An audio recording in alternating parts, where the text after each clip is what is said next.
I recently received a letter from J'ai an reçu récemment inquisitive une lettre young d'une woman. jeune fille curieuse. Elle écrit « Je suis coincée. Je ne sais pas vraiment qui je suis, mais je sens que je suis ici pour quelque chose de grandiose. » Avez-vous déjà éprouvé ce désir de comprendre le but de votre existence, vous demandant si notre Père céleste vous connaît et s'il a besoin de vous? Mes chers jeunes, je témoigne que la réponse est oui. Le Seigneur a un plan pour vous. Il vous a préparé pour cette époque, en ce moment, pour être une force bénéfique dans sa grande œuvre. Nous avons besoin de vous. Ce ne sera tout simplement pas aussi grandiose sans vous. Dans des circonstances sacrées, notre prophète bien-aimé, le prophète Nelson, m'a rappelé 2 vérités simples qui sont essentielles à votre œuvre grandiose et glorieuse. J'étais assise sur le canapé avec mon mari lorsque notre prophète a approché sa chaise au point que nos genoux se touchaient presque et m'a regardé de ses yeux bleus perçants. Je ne savais pas si mon cœur battait la chamade ou s'il s'était complètement arrêté lorsqu'il m'a appelée à devenir présidente générale des jeunes filles. Il m'a posé une question qui résonne encore dans mon cœur. « Bonnie, quelle est la chose la plus importante que les jeunes doivent savoir? » J'ai réfléchi un instant et j'ai répondu. Ils doivent savoir qui ils sont. Il s'est exclamé oui, et ils doivent connaître leur but. Vous êtes des enfants aimés de notre Père céleste. Vous êtes précieux. Il vous aime si parfaitement qu'il a envoyé son Fils, Jésus-Christ, expier pour vous et moi. L'amour du Sauveur pour nous est sans faille, même si nous sommes faillibles. Rien ne peut nous séparer de l'amour du Christ. Ce souvenir de cet amour vous aidera à repousser les confusions du monde qui tentent d'affaiblir votre confiance en votre identité divine et de vous rendre aveugle à votre potentiel. Lors d'une conférence FSY, j'ai rencontré 2 jeunes filles qui avaient eu des difficultés.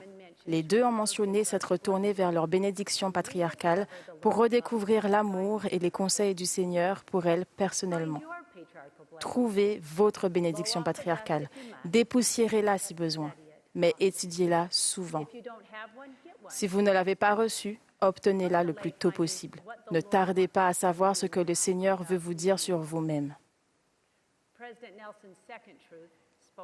La deuxième vérité que le président Nelson nous a dite ce jour-là est de connaître notre but. C'est notre responsabilité grandiose et noble.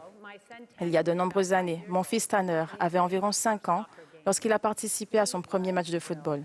Et il était ravi. Lorsque nous sommes arrivés pour le match, nous nous sommes rendus compte que son équipe utilisait un but de football de taille réglementaire. Pas un petit but pliable, mais un immense filet qui semblait bien trop grand pour des enfants de 5 ans. Le match a pris des proportions irréelles lorsque j'ai vu Tanner occuper le poste de gardien. J'étais extrêmement surprise. Comprenait-il vraiment son but devant le filet? Le coup de sifflet a retenti et nous avons été tellement pris par le match que nous en avons oublié Tanner. Tout à coup, un des membres de l'équipe adverse a récupéré le ballon et a dribblé vers lui à toute vitesse. J'ai regardé Tanner pour m'assurer qu'il était prêt à maintenir sa position et défendre le but. J'ai été surprise par ce que j'ai vu. À un moment donné du match, il s'était laissé distraire et avait commencé à passer son bras gauche à travers les mailles du filet. Il avait ensuite fait de même avec son bras droit, puis son pied gauche, et pour finir, son pied droit. Tanner était totalement empêtré dans le filet. Il avait oublié son but et la responsabilité qui lui avait été confiée. La carrière de football de Tanner n'a pas duré longtemps, mais la leçon qu'il m'a apprise ce jour-là ne s'effacera jamais. Nous sommes tous parfois distraits de la raison pour laquelle nous sommes ici et tournons notre énergie vers autre chose. L'une des armes les plus puissantes de Satan est de nous distraire avec de bonnes causes qui, dans des moments critiques, peuvent nous aveugler et nous éloigner de la meilleure cause, l'œuvre qui nous a appelés dans ce monde. Notre but éternel est de venir au Christ et de le rejoindre dans sa grande œuvre. Il suffit de faire ce que le président Nelson a enseigné. Chaque fois que nous faisons quoi que ce soit qui aide qui que ce soit à contracter et à respecter ses alliances avec Dieu, nous aidons à rassembler Israël. Et lorsque nous accomplissons son œuvre avec lui, nous apprenons à le connaître et à l'aimer davantage. Nous cherchons de toutes nos forces à nous rapprocher du Sauveur par la foi, le repentir que nous chérissons et le respect des commandements. En nous liant à lui par des alliances et des ordonnances, notre vie s'emplit d'une confiance accrue, de protection et d'une joie profonde et durable. En allant au Christ, nous voyons les gens comme il les voit. Allez au Christ. Allez au Christ dès aujourd'hui, mais pas seul. L'évangile de Jésus-Christ n'est pas seulement beau, il est essentiel à tous. Il n'y a pas d'autre chemin ni de moyen par lequel l'homme puisse être sauvé, si ce n'est dans et par l'intermédiaire du Christ. Nous avons besoin de Jésus-Christ. Le monde a besoin de Jésus-Christ. Souvenez-vous que la meilleure façon d'améliorer le monde, c'est de préparer le monde au Christ en invitant chaque personne à le suivre. Le livre de Mormon comporte une histoire qui témoigne avec puissance du Sauveur ressuscité, passant du temps avec les Néphites. Pouvez-vous imaginer ce que ce serait?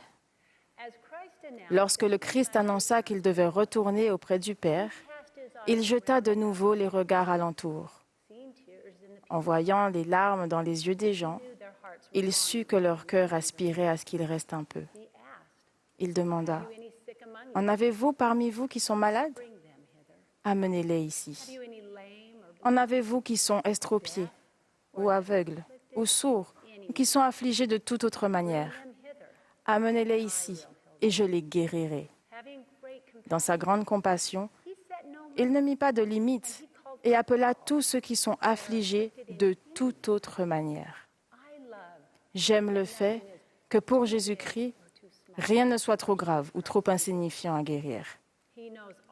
Il connaît également nos souffrances et appelle à lui amener les personnes angoissées et déprimées, les las, les orgueilleux et les incompris, les esseulés ou ceux qui sont affligés de toute autre manière.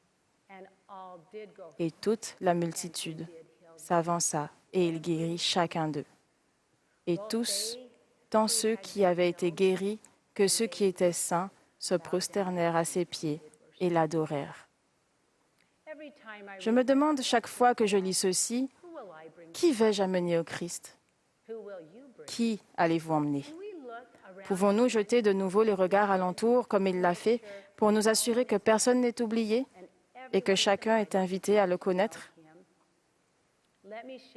Je vais vous donner un exemple qui montre à quel point cela est simple.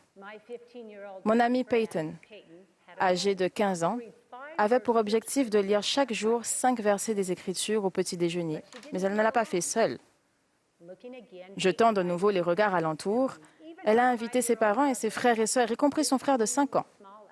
Cet acte apparemment petit correspond à l'enseignement du Christ lorsqu'il a dit « Amenez-les ici ». Cette invitation du Seigneur est toujours lancée aujourd'hui. Jeunes filles et jeunes gens, commencez maintenant, dans votre foyer.